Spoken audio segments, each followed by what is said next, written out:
Commander Sarah Chen rubbed her tired eyes and looked at the screen again. She had been working for 12 hours straight at the deep space monitoring station called Prometheus. The station floated in the darkness between Earth and Mars watching.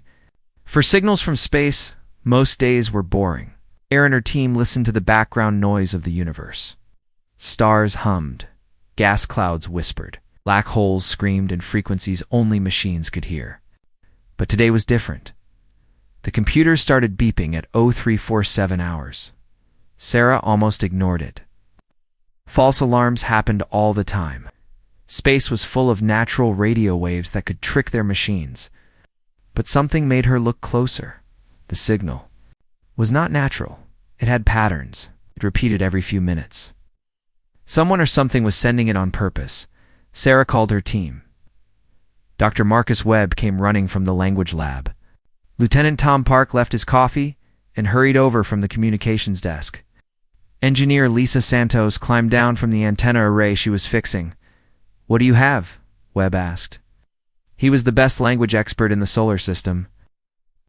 Aliens were talking. He would figure out what they were saying. Sarah pointed at her screen. "Look at this pattern. It's too clean to be natural. Someone is broadcasting this." The signal was weak.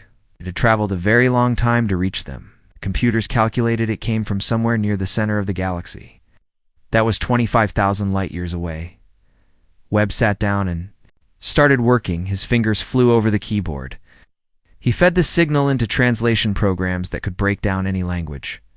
Hours passed. The team took turns watching the data stream in. Then Webb shouted, "I got something." Everyone gathered. Around his workstation, words appeared on his screen. They were in English, translated by the computer from an alien language. "This is the Kepler Coalition calling any who can hear us. We are dying. Our worlds are burning.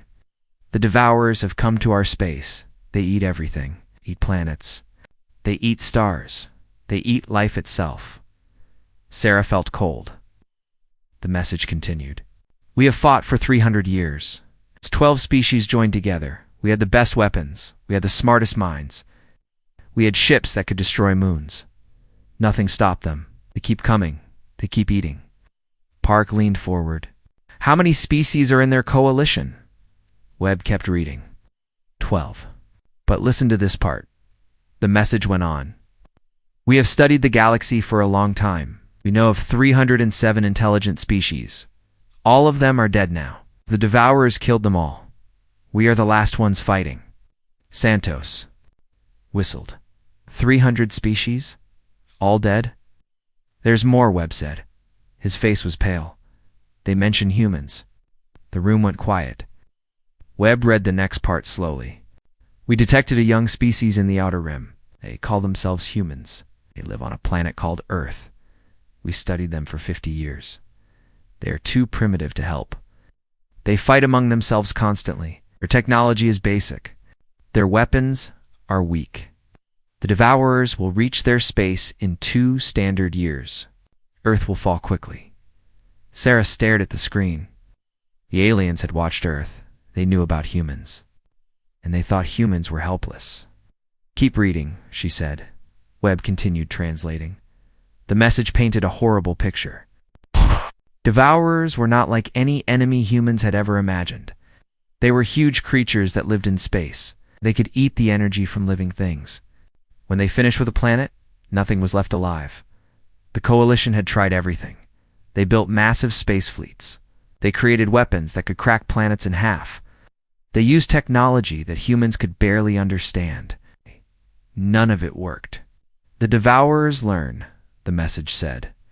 "Every time we use a weapon, they adapt. Every time we try a new strategy, they counter it. They have eaten thousands of civilizations. Each time they get stronger." Park shook his head. "This is impossible. They beat species more advanced than us." Webb pulled up another part of the message. "Look at this. They have detailed scans of Earth's military forces." New data filled the screen. The aliens had somehow watched human armies. They knew about tanks and jets and nuclear weapons. They'd studied human wars and battles. Their conclusion was simple. The humans are too divided to unite against a common threat. They spend their time fighting each other instead of building defenses. Their weapons are designed to fight other humans, not cosmic predators. Survival probability against the Devourers, 0%. Sarah stood up. Her hands were shaking. They wrote us off.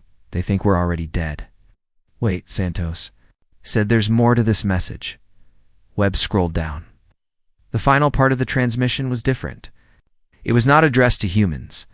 It was meant for someone else. This message is sent to the archive worlds in the Magellanic Clouds. We know you have chosen not to fight. We understand your decision. The Devourers cannot be stopped. But please, remember us? Remember the Kepler Coalition? Remember that we tried? The message ended with coordinates.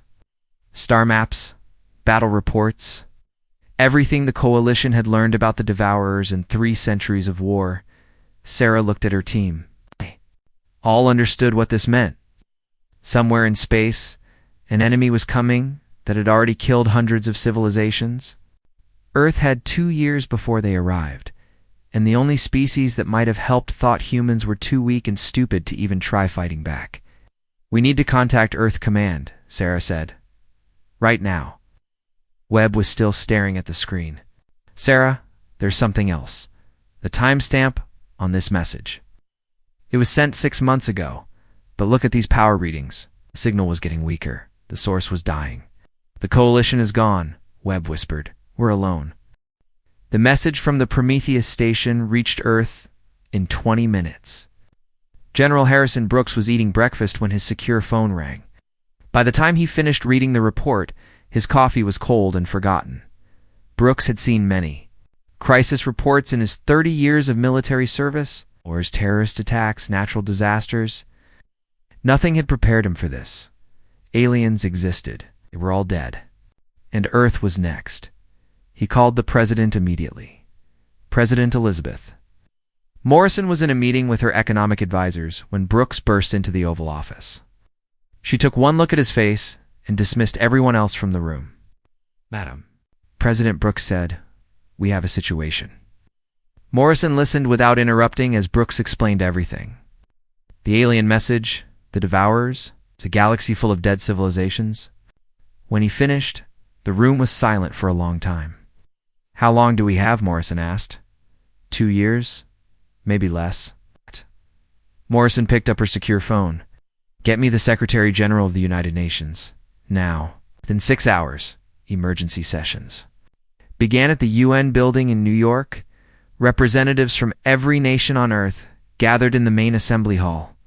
Many of them had been enemies for decades. Some had been at war just months before. Secretary General Chen Wei stood at the podium. Behind him, a massive screen showed the data from the alien message. Star maps marked with red dots showed dead civilizations.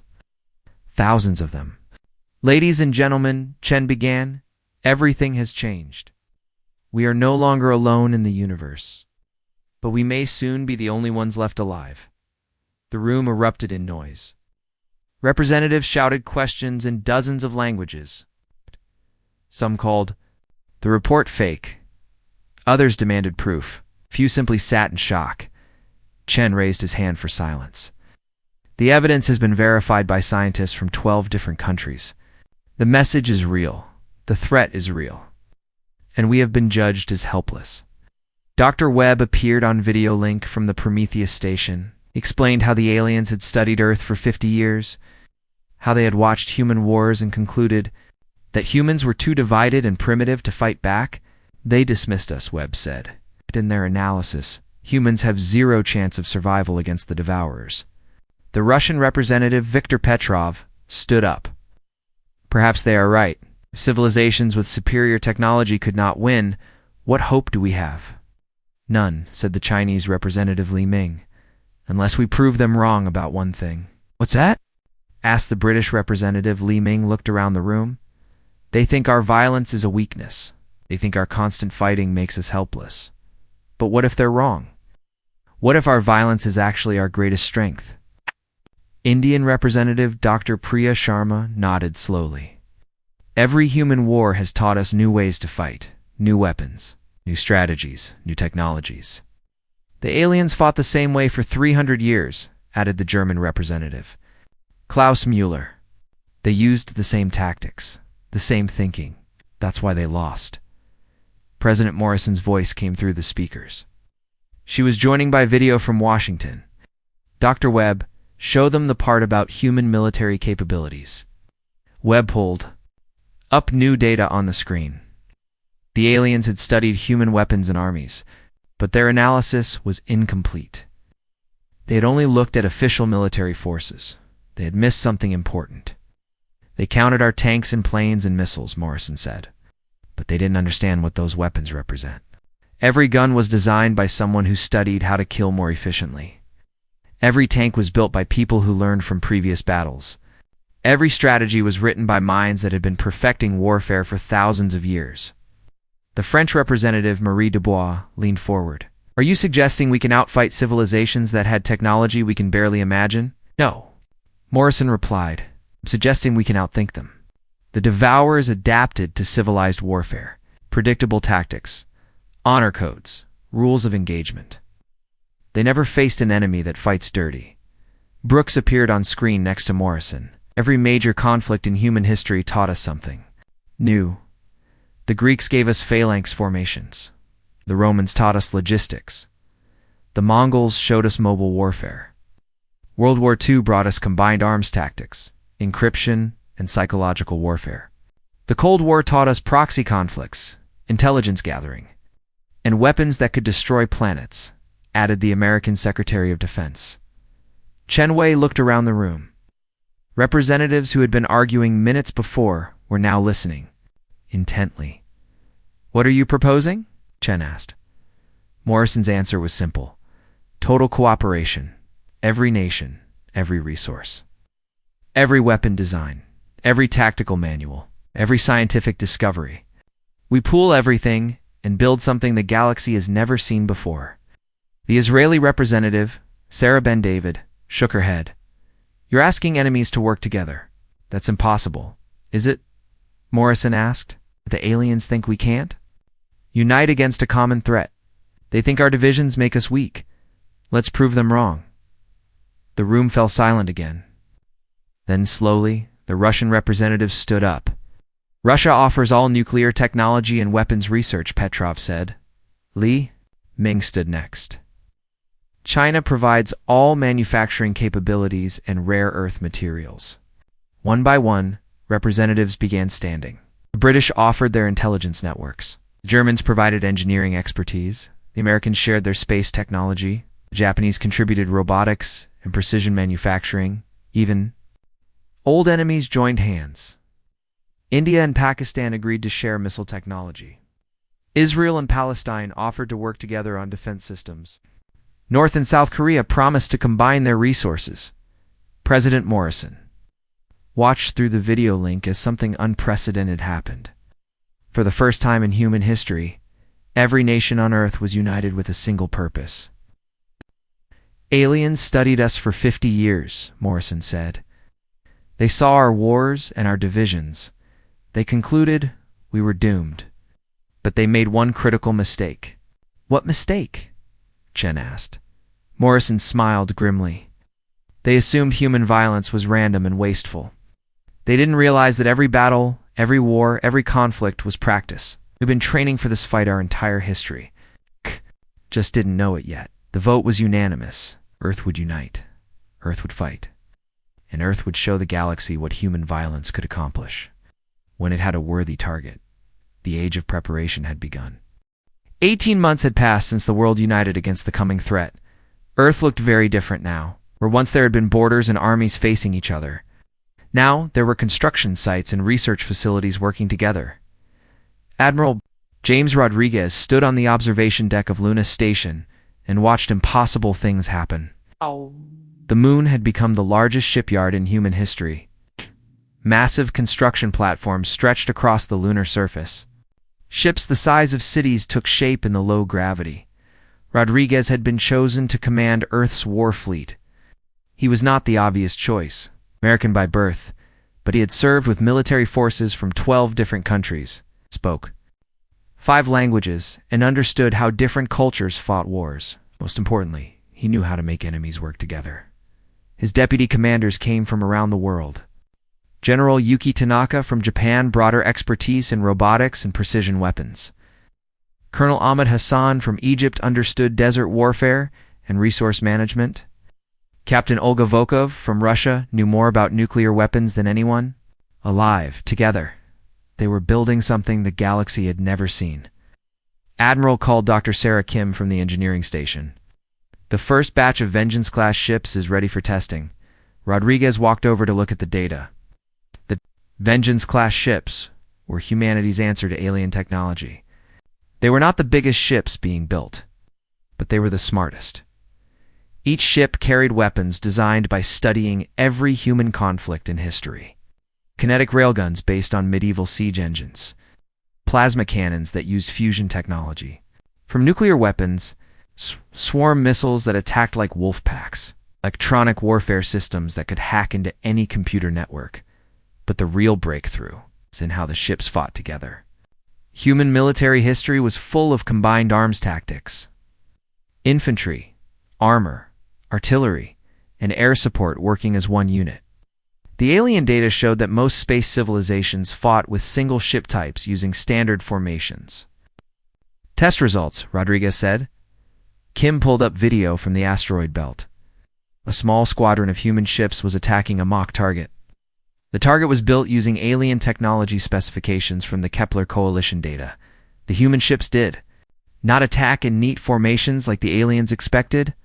Instead, they swarmed like angry bees. Fast attack ships darted in and out, drawing fire. Heavy cruisers pounded the target with long-range weapons. Stealth ships appeared from nowhere to strike weak points. Target destroyed in 4 minutes, Kim reported. The alien defensive systems couldn't track our attack patterns. Rodriguez nodded. The aliens had adapted to civilized warfare. They expected honor codes and predictable tactics. Humans had no such limitations. What about the carrier groups? Kim switched to another test video. Massive carrier ships launched clouds of small fighters, but these were not ordinary fighters.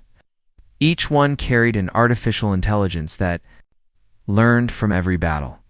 They could adapt their tactics in real time. More importantly, they could be controlled by human gamers sitting safely on Earth. Millions of people who had spent their lives playing war games were now controlling real weapons. The aliens would face an enemy that treated war like the ultimate video game. The AI fighters performed beyond expectations, Kim said. They learned to work together without any human control. By the end of the test, they were using tactics we never programmed into them. Rodriguez smiled. Human creativity combined with machine learning. The aliens had never faced anything like it. Captain Chenwei joined them at the viewing station, commanded the stealth ship program. His vessels could bend space around themselves, becoming invisible to most sensors. Admiral, we have a problem. Chen said, the stealth ships work too well. Explain. We built them to hide from alien sensors. But they're also invisible to our own ships. In the last test, 2 stealth ships nearly crashed into each other because neither one could see the other. Rodriguez thought for a moment. Good, that means they'll work against the Devourers. We'll just have to be more careful with coordination. Double quotes, Dr. Hassan Ali approached from the weapons lab. The Egyptian scientist had been working on humanity's most secret project. Admiral, I need to show you something. They walked to a secure section of the station. Behind heavy blast doors was the most dangerous weapon humans had ever created. It looked simple, just a metal sphere about the size of a basketball. What does it do? Rodriguez asked. It eats matter, Hassan replied. He studied the alien data. About how Devourers feed on life energy. This weapon does something similar, but with all matter. When activated, it creates a cascade reaction that breaks down atomic bonds. Rodriguez stared at the weapon. How big is the effect? Or not? Sure. Computer models suggest it could destroy everything within a light-year radius. Maybe more. And we can control it. Hassan looked uncomfortable. That's the problem. Once started, we don't think it can be stopped. Hey, this weapon could destroy solar systems. Rodriguez was quiet for a long time. Then he nodded. Build 12 of them. If we're going to die, we'll take the Devourers with us. The months continued to pass. More ships joined the fleet. Weapons became deadlier. Tactics grew more complex. But the most important change was in the people building them. Old enemies had become close friends. Russian engineers worked alongside. American scientists, Chinese manufacturers built components designed by European researchers. African miners provided materials refined by Australian processors. Maria Santos had been a gang member in São Paulo 2 years ago. She was a ship captain in Earth's fleet. The Global Unity Project had given everyone a chance to contribute. Former criminals became soldiers, street fighters became tacticians, video game champions became ship commanders. Admiral came a voice over the communication system. Long-range sensors are picking up something. Rodriguez hurried to the sensor station. Technician Lee Park was studying readings from the edge of the solar system. What do you have? Rodriguez asked.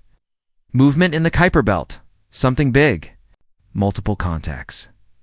Rodriguez felt his heart rate increase. How long until they reach Earth?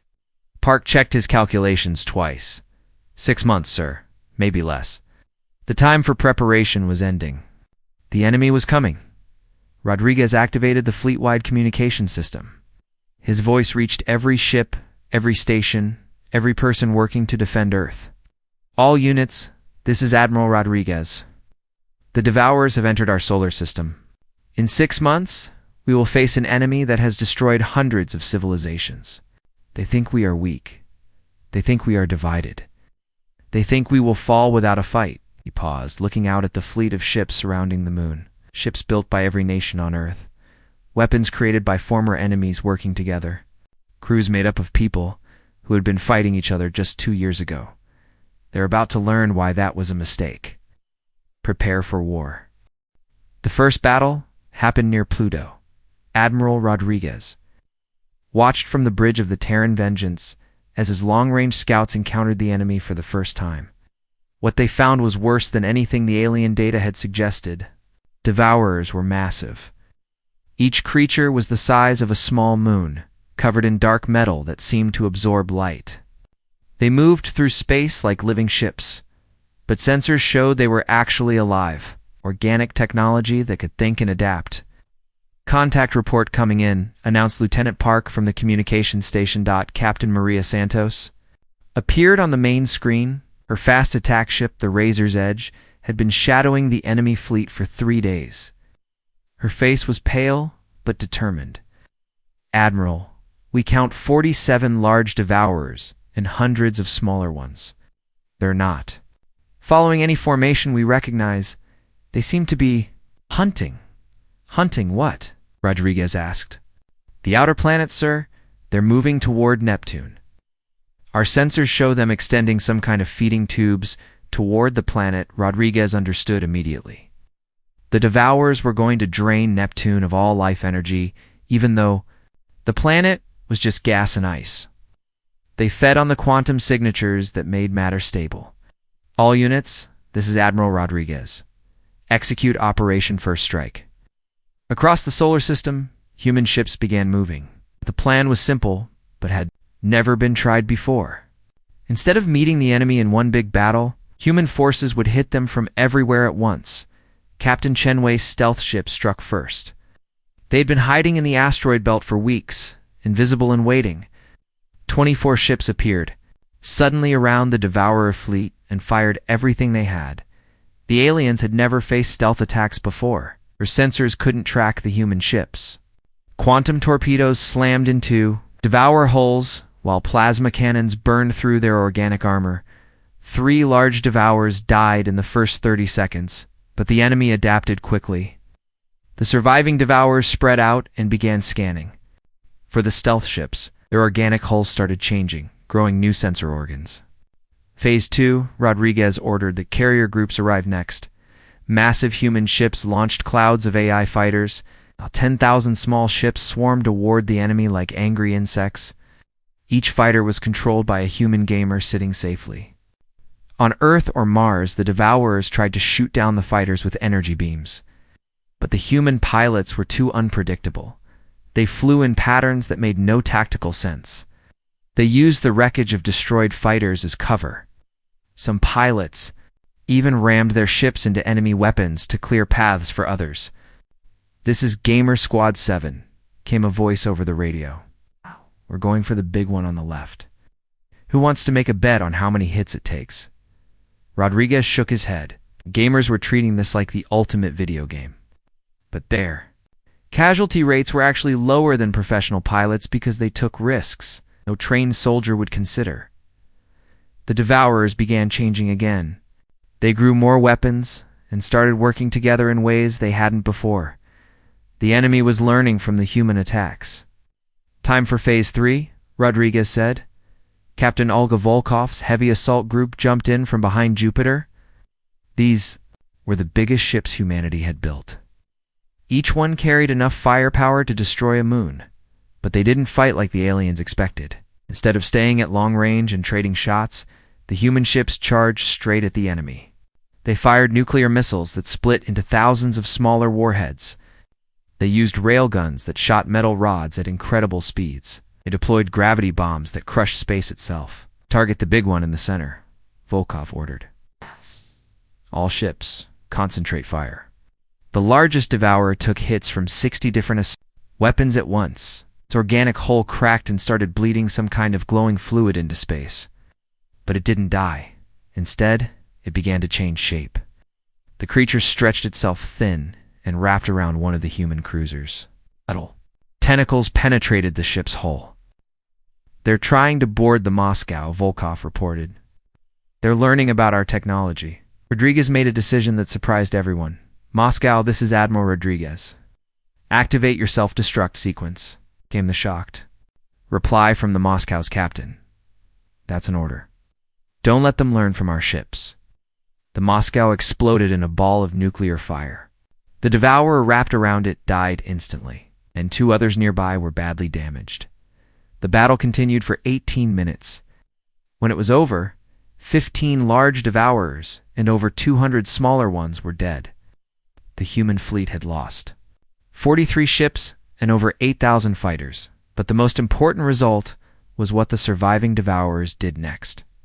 For the first time in their species' history, they retreated. Admiral Santos reported from the Razor's Edge, "The enemy is falling back toward the outer system. They're regrouping near the Kuiper Belt." Rodriguez studied the tactical display. The Devourers were clustering together in a defensive formation. They were scared. "They've never faced an enemy that fought back this hard," Rodriguez said. "Every other species they fought tried to be civilized. We're showing them what barbarians can do." Dr. Kim approached with casualty reports. "Sir, we lost a lot of ships, but our production facilities are already building replacements. We can sustain this kind of fighting for months." "Can they?" Rodriguez asked. Kim shook her head. "Unknown. The alien data suggests Devourers reproduce very slowly. Every one we kill is a major loss for them." Rodriguez activated the fleet communication system. "All ships, this is Admiral Rodriguez. Today we prove that humans can hurt the Devourers. We prove that our violence is not a weakness but a strength. The enemy is regrouping, and they'll be back with new tactics." He paused, looking at the tactical display showing human ships scattered throughout the solar system. "But we'll be ready for them. We've been preparing for this fight our whole history. Every war we've ever fought taught us something new. Every weapon we've ever built led to this moment. The Devourers think they can learn to beat us. About to discover that humans have been learning to fight for thousands of years." Reports started coming in from across the fleet. Damage assessments, ammunition counts, crew rotations. The human war machine was already adapting to this new kind of warfare, Captain Hassan called from the weapons lab. "Admiral, the special weapons are ready for deployment. All 12 units are operational." Rodriguez nodded. The system killer bombs were their last resort. If the conventional battle went badly, Earth would take the Devourers down with them. "Up to keep them ready," Rodriguez said, "but not yet. We're going to try something else first." "What's that, sir?" Rodriguez smiled grimly. "We're going to hunt them." 3 weeks after the first battle, Admiral Rodriguez stood in the war room aboard the Terran Vengeance. The massive tactical display showed the outer solar system where the Devourers had been hiding. But something had changed. "Oh, sir," reported. Lieutenant Park, long-range sensors show the enemy is massing near the edge of our system. They're not just regrouping, they're calling for reinforcements. Rodriguez studied the data. More Devourer ships were arriving every day. They came from deep space, following distress signals sent by the survivors of the first battle. Soon there would be over 300 of the massive creatures. Ah! They're learning, said General Tanaka, after thousands of years of easy victories. They finally met an enemy that hurt them. Now they're being careful. Captain Santos appeared on the communications screen from her scouting ship. Admiral, the enemy formation is unlike anything in our database. They're creating some kind of barrier around themselves. Our stealth ships can't get close. Rodriguez nodded. The Devourers were adapting to human tactics they had learned about stealth attacks and swarm fighters. This next battle would be much harder. Dr. Hassan called from the weapons lab. Admiral, we've finished analyzing the wreckage from the first battle. The Devourer technology is more advanced than we thought, but it has a weakness. What kind of weakness? They're all connected, Hassan explained. Each Devourer is linked to the others through some kind of quantum network. It lets them share information instantly, but it also makes them vulnerable.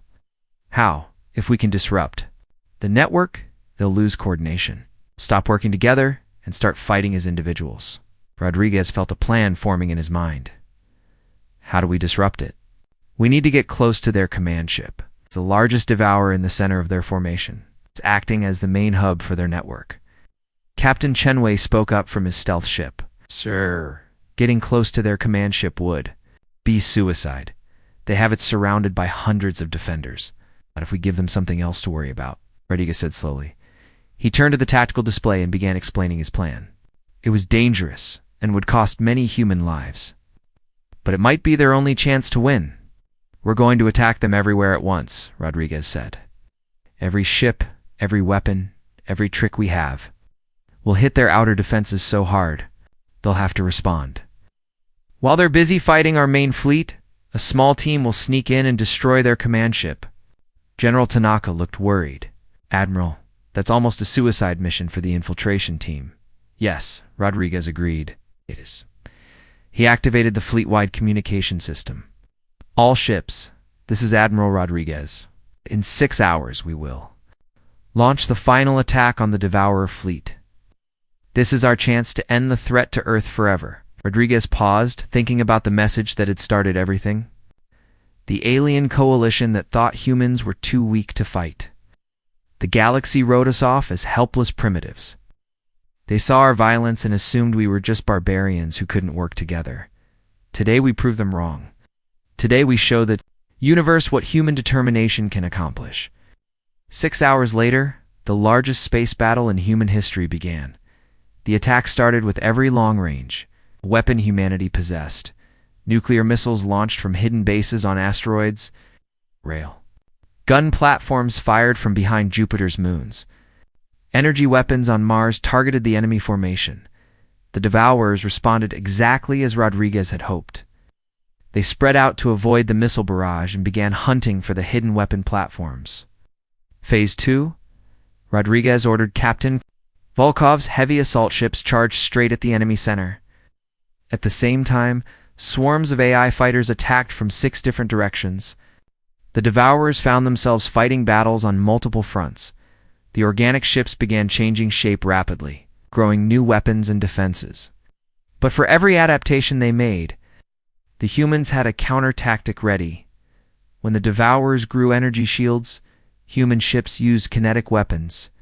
When they developed point defense systems, the AI fighters started using kamikaze attacks. They tried to spread out gravity bombs, force them back together. Sir, reported Dr. Kim.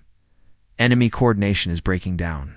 Starting to interfere with each other's movements, Rodriguez watched the battle unfold on his screens. Human ships were dying by the dozens, but they were taking Devourers with them. More importantly, they were creating chaos in the enemy formation. Chen, are you ready? Rodriguez asked. Captain Chenwei's voice came through the communication system. Stealth team is in position, Admiral. We're 3 kilometers from the command ship. Rodriguez took a deep breath. Execute the final phase. Chen's small team of Stealth ships appeared suddenly next to the largest devourer. They had been hiding in the shadows of destroyed ships, waiting for this moment. The command ship was enormous, easily 10 times larger than any human vessel. Its organic hull pulsed with energy as it coordinated the battle for its entire species. Stealth ships, target the central nerve cluster, Chen ordered. Fire everything. Quantum torpedoes and plasma cannons struck the command ship at point-blank range. The massive creature writhed in pain, its hull cracking and bleeding glowing fluid into space. But it wasn't enough. The devourer began to heal itself, its organic technology repairing the damage. "We need more firepower," Chen reported. Rodriguez made the hardest decision of his life. "Chen, get your ships clear. I'm bringing in the Terran Vengeance." The massive flagship began moving toward the enemy command ship. As it flew, Rodriguez activated the special weapon Dr. Hassan had built, the system killer bomb that could destroy everything within a light year. "Admiral, you'll be too close to escape the blast," General Tanaka warned. "I know," Rodriguez replied calmly. "But this is the only way to be sure." The Terran Vengeance rammed directly into the command ship's hull. Rodriguez activated the weapon. Just as the two vessels collided, the explosion was unlike anything the universe had ever seen. Space itself seemed to tear apart as the system killer weapon activated. The command ship, the Terran Vengeance, and 50 other Devourer ships within 10,000 kilometers simply ceased to exist. The effect on the remaining Devourers was immediate and devastating. Cut off from their command network, they stopped. Working together, some fled toward deep space. Others attacked each other in confusion. A few simply shut down completely. Captain Santos, now the senior officer, took command of the human fleet. "All ships, pursue and destroy the fleeing enemies. Don't let any escape." The battle lasted 3 more hours. When it was over, the Devourer fleet was completely destroyed. Not a single enemy ship remained in the solar system, but the victory came at a terrible cost. Nearly half the human fleet was gone, including their beloved Admiral Rodriguez. Captain Santos stood on the bridge of her ship and looked out at the wreckage floating in space. Human and alien ships drifted together in the darkness, testimony to the most brutal battle in galactic history. "Send a message to Earth," Santos ordered. "Tell them the Devourers are defeated. Tell them Admiral Rodriguez saved us all." She paused, thinking about the alien message that had started everything. It's the message that dismissed humanity as helpless. "And send a broadcast to any surviving civilizations in the galaxy," Santos added. "Tell them Earth is free. Tell them humans are coming to help rebuild. Tell them the age of the Devourers is over." 6 months later, human ships began leaving the solar system for the first time. They carried aid supplies, medical equipment, and construction materials to help rebuild the destroyed worlds of the galaxy, but they also carried weapons. Lots of weapons. The galaxy had learned that humanity's violence was not a weakness, it was their greatest strength. And now that strength would be used to protect others instead of destroying them. The distress call had been answered. Earth had not just survived, but had become the most powerful military force in the galaxy. The universe would never be the same.